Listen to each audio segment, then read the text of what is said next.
In today's video, we break down the massive reports breaking this morning surrounding our efforts now to sign Frenkie De Jong. It's official.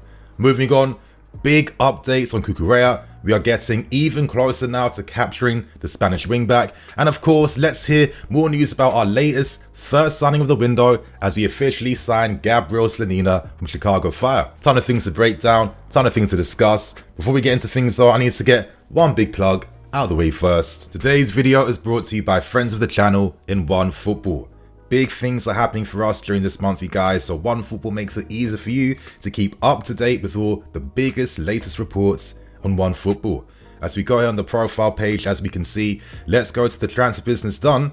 As we can see right here, you guys, we have captured Gabriel Slonina. It gives us the valuation right here as well too, as well as allowing us to see all the latest reports breaking today. Of course, expect me to talk about Cucurella. Expect me to talk about the latest on De Jong and many options as well too. And for me, it's just always convenient to be able to just quickly go on the app first thing in the morning just to get all the news accumulated and aggregated on the app. It's very simple, very straightforward. And on top of that, you guys, we can get more details surrounding the squads, transfers, how our season's looking as well too. Plus, taking us directly to the club's official website as well for you guys that love their content. So OneFootball really is the app that makes things a lot easier.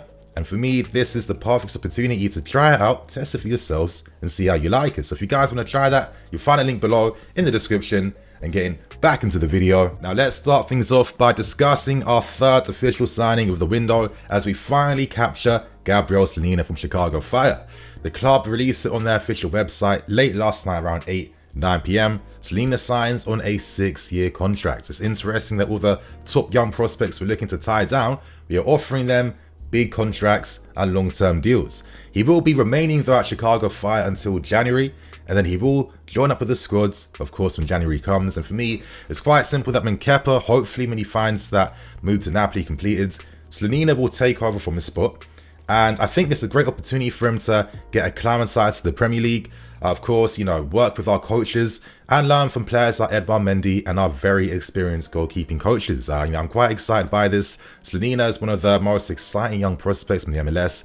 And football in the MLS, the quality is improving exponentially. The talents they are producing, the level of coaching, a lot is happening. And I feel like it's no surprise now why some of the young stars and talents now are starting to find their ways in the biggest leagues across Europe. Slonina signed his first pro deal at 14 years old, and he's the youngest ever MLS debutant, of course, making his debut at 17 years and 81 days. On social media, he's very happy that he signed for us by confirming that he signed for the best club in London, so he's obviously a very educated and very smart boy. He looks like he could be that long-term successor to Edouard Mendy, and I'm hoping that we do create a similar career path and plan that we did for Courtois all those years back when we had Petr Cech. I think that if we can create a similar situation, I trust the scouting and I trust the intent behind his move. Congrats to Gabriel Slonina. I look forward to seeing you in January. So right now, let's discuss the big breaking reports that dropped this morning for Mr. Ornstein of The Athletic, confirming that we have a strong intent to sign Frenkie De Jong in this window. Now, of course, we have been exploring and monitoring the situation, as we know it's very public now that De Jong has been stalling a move to Manchester United. He doesn't want to sign for them. They don't have Champions League football either, and he has much greater ambitions. I mean, he's only leaving Barcelona not because he's not good enough, but because they have to sacrifice him, of course, to improve other areas in their team. That is the only reason. He's still a very good player. But still though, let's break down the reports that came out from The Athletic, and essentially they're saying that anyway, the reports from The Athletic state that we are looking to rival Manchester United and beat them to a signing. For me, is there really a rivalry here?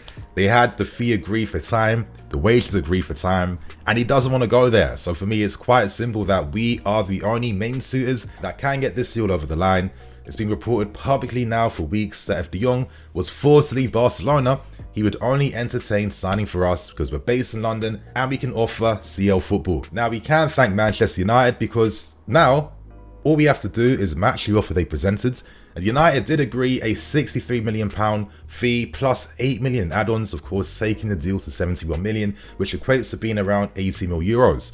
We can offer the same demands. And of course, we have to remember that Tuchel has massive influence behind who is part of the squads for next season. And reports have said for a while now that he is a massive fan of Frenkie De Jong, so it's only right that Todd Boehly is standing by as manager. So I guess now this month is going to be very exciting. I wonder how this saga is going to play out, but I want to give a lot of my thoughts and opinions behind this move because I think there's just so much to break down and to discuss and to think about basically. Yesterday we announced the capture of Cucurella from Aston Villa, and reports today suggest that he will remain with the squad and he won't be going out on loan. So that means we have Cucurella, potentially De Jong, alongside Cover, Kante, Ruben, Jorginho, Gallagher. That's like 7 top mids for 2 positions. I think that's a bit overkill, but I guess this is where the discussion comes into place now, because with the abundance of midfield talent, would Tuchel alternate between using a back 3 setup as well as using a midfield 3? I think maybe to counter a lot of the teams we face in the league, the smaller teams, midfield 3, and the bigger teams, a back 3, that will give us the healthiest competitive advantage against many teams in this league. And this is where things get very exciting because we're signing top players that are giving me the indication we are looking to make things happen next season in the Premier League. But still though, let's actually look at Frenkie De Jong. Part of me feels like we'd have to make space if we're signing a Frenkie. And we know that Jorginho and Kante, their contracts expire in 2023. Does that mean that maybe one of them could leave? I can't imagine that's going to be Kante, solely based on the massive public support that comes up from Thomas Tuchel. He knows how unique Kante is. If Kante left us, he isn't going to Aston Villa, he's going to a bigger club, you guys. So we have to keep him. I guess maybe Jorginho could potentially be expendable in that sense, but then why would you let him leave on a free? Surely you'd cash in on him, get some money from him, and it does seem like Juventus still are in the market to sign a midfield player, so I'd be curious to see what happens to Jorginho's future. But at the same time, Jorginho tactically really complements the strategy that Tuchel implements in this system to a T. So it's just a lot of questions that I'm still pondering, and I hope you guys can get involved in the comment section as well too. For me, Frenkie De Jong is an excellent technician, but even though he can play deeper and receives deeper, that doesn't equate to him being a defensive midfield player. Different roles suit different positions. You can play deeper, but you can have many different tactical instructions you have to follow, of course, to complement the system that you're playing for. And Frenkie De Jong for me has always been more of like a deep line playmaker. When I watched him at Ajax, he had, I think this Dutch midfield player called Schöne alongside him, who was much more of that defensive support.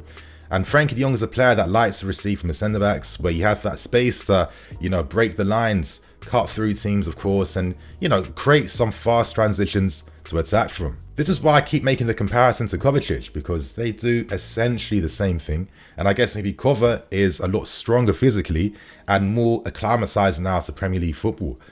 Would both play together? I'm not too sure. Last season at Barcelona, Frenkie only played 6 games in the base midfield. When Barca first signed him from Ajax, they did test him out a lot in that Busquets role, but quickly realised that he doesn't have that defensive nous really to become a top class and command mids that has those playmaking abilities. He does rank pretty low for things like interceptions, duels won, pressures, etc, etc, but that's not his game. So my question is, Tuchel isn't an idiot. If he wants Frenkie De Jong, that's why we're signing him, because Tuchel's allowed to sign any player he wants in this window. I'd imagine that there could be some tactical tweaks made, maybe to offer some protection. Could you see maybe N'Golo Kante in that team shifting a little bit closer to De Jong to just cover those spaces in behind? Potentially, because I don't know, I'd be very curious to see if we had both Kova and Frenkie De Jong in the same midfield together. I do feel like Frenkie De Jong is the type of move you make when you're planning on making more changes in your midfield for next summer. And maybe it makes more sense to sign him up right now to get prepared for a future away from maybe players like George, Kova. I'm not sure. But for me, he's a top class player coming at the right age. And I don't know, I'd probably say he's a little bit better than Kova in terms of just like how he links the midfield and attack with that final ball. But at Barca, he was playing more as like a left-sided 8. And that isn't necessarily his best role, as for me, he is like a version of Kovacic. So I'm just very open-minded right now to see what happens. I'd imagine there's going to be some tactical surprises that's going to make me learn even more about Tuchel and even more about the game. So let's see what happens with the story, you guys, and let's see how things develop. But I'm just hoping that if we're going to be doing Barca a favour by signing Frenkie with this amount of money, I'm hoping there's like an entry clause. We're currently battling them to sign him. Listen, if we're going to sign him, you're out the deal. Take Azpi, take Alonso, do your thing, get Bernardo Silva, and let's make things all good. So you guys, right now, we end things with a big report today surrounding massive updates on Cucurella. Now, this morning the reports have been coming in thick and fast, boys and girls. Cucurella, it seems that the club have offered in excess of 50 million to sign Cucurella. He already agreed personal terms that satisfy the player yesterday morning as well. It seems that this deal is getting even closer. But still, now that I'm reading that we've offered in excess of 50 million, surely that's the deal wrapped up and over the lines now. But it does seem like Brighton are still stalling, and there could be potential reasons behind why. Number one, they need to confirm they get the right backup replacement for Cucurella, with Angelino and Udogie from the Serie A strong candidates to be that successor. And at the same time, there seems to be some conversations centered around Levi Colwill. Now, on one hand, ideally Tuchel would prefer if he was to go on loan exclusively. Makes sense. Next year, Thiago Silva potentially leaves, and there's more spots open in the team, and maybe Tuchel will feel a lot more confident seeing how Colwill plays in a similar back three setup, playing in the Premier League. That could be a possibility. But at the same time, reports also suggest that we could be open to selling with a buyback option inside, and they state that the amount of money we'd like to buy him back for is way lower than anything Brighton would actually accept. Still, I think these negotiations are quite idealistic. I'd imagine that Levi Colwill wouldn't really want to go to Brighton, considering the rivalry Brighton have with Southampton. He originally was the Southampton boy first. At the same time, it seems like Brighton are very adamant that if they don't get Colwill as part of this deal, then they don't even have to sell Cucurella. The guy's contract expires in 2026. If you're already getting big offers from big clubs, you'd imagine that they'll continue to come in future seasons, and at the same time, Brighton gets a benefit from the players' quality who won their Player of the Year awards last season for now. It does seem like if Colwill was to leave, he's only interested in moving to Leicester City, which would make a lot of sense, and I'd be very curious to watch Leicester City potentially then trying to flip this guy for 60, 80 mil in the future, as they tend to do with quite a lot of their players. So currently, it seems like we have to pay big money. We might have to overpay to try and sign him. So if offers of 50 million in excess right now aren't being accepted instantly, it does tell me that more needs to happen with this deal. Could Cucurella have to hand in a transfer request? Potentially that could help with things, but then there's no reports on that, and I'm not too sure. But currently it seems like if we either want to sign Fofana, if we want to sign Cucurella, we're going to have to offer Cole as part of a permanent deal. And I'd be very, very surprised if either one of these selling clubs would entertain buyback clauses in the deals. Let's watch this space and let's see how negotiations continue to develop. Now, of course, I get the sentiment. Nini, we're a big club. We don't owe Breton anything. I get it, but they don't owe us anything as well too. Cucurella's tied down to a contract that takes into 2026. It's going to be hard for them to sign a quality replacement. They have their own ambitions that they look to achieve in the league as well too.